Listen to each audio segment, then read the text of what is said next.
At least it was better than Morbius.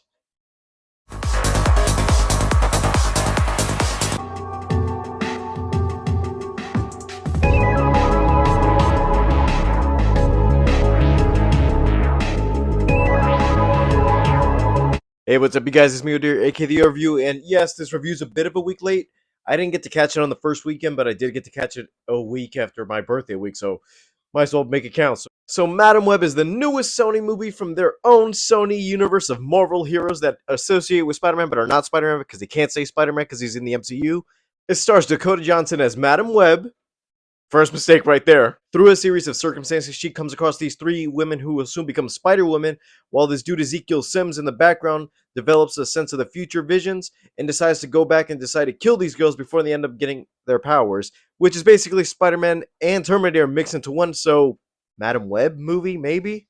I'm gonna start out by saying this. I know this movie was gonna get bashed from the start, and from the sense of all these trailers and minimum marketing with this movie. I don't know why Sony thought they could put this out there and they're gonna be like Spider Woman, make it work, and it would actually come out the way it did.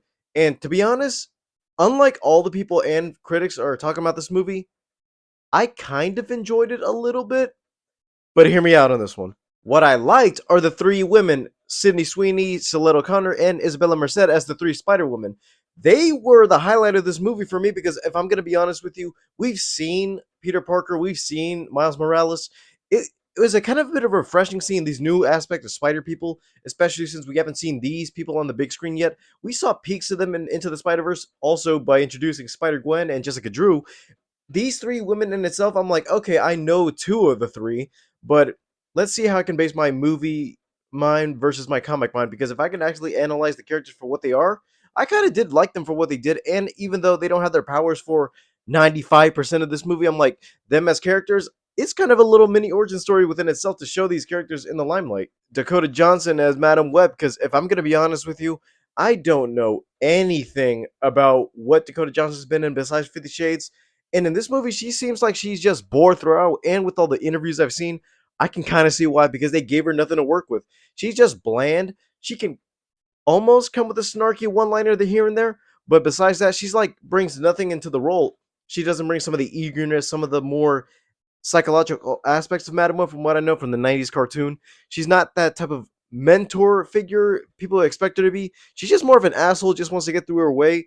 And even though she didn't deserve these powers, or she feels like she doesn't know why she gets these powers, she could at least acknowledge that, oh, the powers are something I'm given, and I feel like I could use that to do good. She's helping the girls out, but at least she doesn't care about these girls from the start. The villain of this movie, Ezekiel Sims, I know that a lot of people are dogging this dude for being like a bootleg Spider-Man or a bootleg Miles, but if I'm gonna be honest with you, him as the villain, I'm not even sure if it's just me, but I'll give the good thing about this first.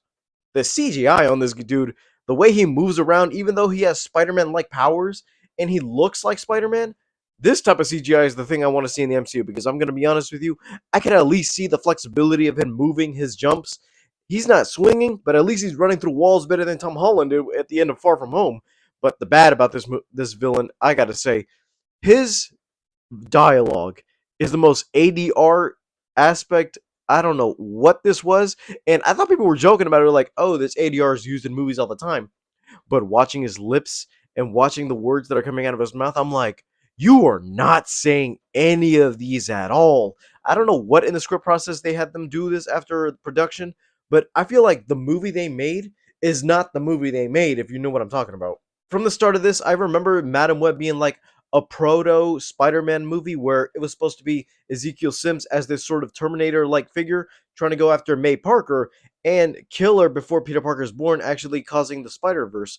And Madam Web was going to be associated by three different Spider-Women to at least help her on this journey to stop him.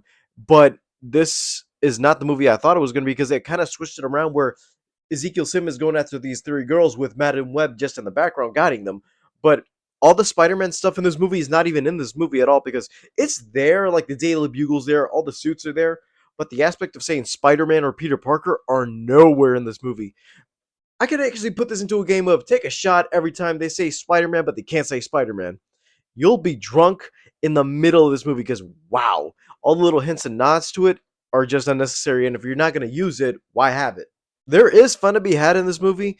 It's just that through Sony, they know what to do because I've seen them do it in the animations. Venom had a chance. Morbius, that one I feel like you just hauled your ass on that one. But with Madam Web, I feel like this one you just threw it out there and just said, "We'll make another movie and let's see if the people will watch it." Because out of for all the movies they put out, I feel like Venom 1 and 2, those were planned out. Morbius, they wanted to test the waters and see what would happen.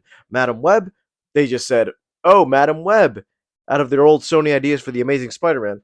And we got two more coming this year, Craven and Venom 3. And if I'm going to be honest, Craven, even though they put a trailer before this movie, Craven in itself, I feel like it's gonna be enjoyable for the most part because it's gonna be rated R, and at least we're gonna get something more different. But with Venom 3, I have my hopes for that one. I already know it's gonna be at least enjoyable and good.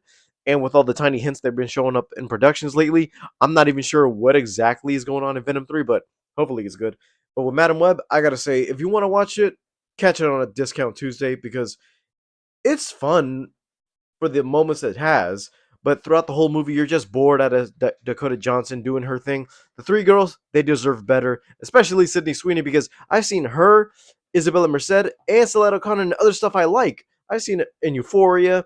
She's about to be Hot Girl, and she's about to be in Ghostbusters Afterlife. Oh no, she wasn't Ghostbusters Afterlife. I mean Frozen Empire. I've seen them do good in other stuff, and to me, I feel like Sony fucked this movie up. It fucked these three girls up, and it's kind of messed up the fact that people are still going for these Sony movies at this point. I feel like everybody knows the bullshit they're doing.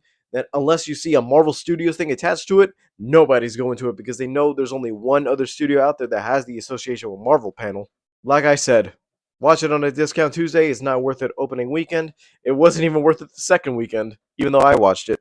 It might be on streaming or anything these next couple weeks, but if you get a chance to watch it on the big screen, I say just go do it because there's nothing out there until March Madness comes out, and I especially hype for Dune. All right, you guys. Thank you guys for watching. Leave a like, subscribe if you haven't already. All my social media is down in the description below, and I'll see you guys next time. Bye, guys.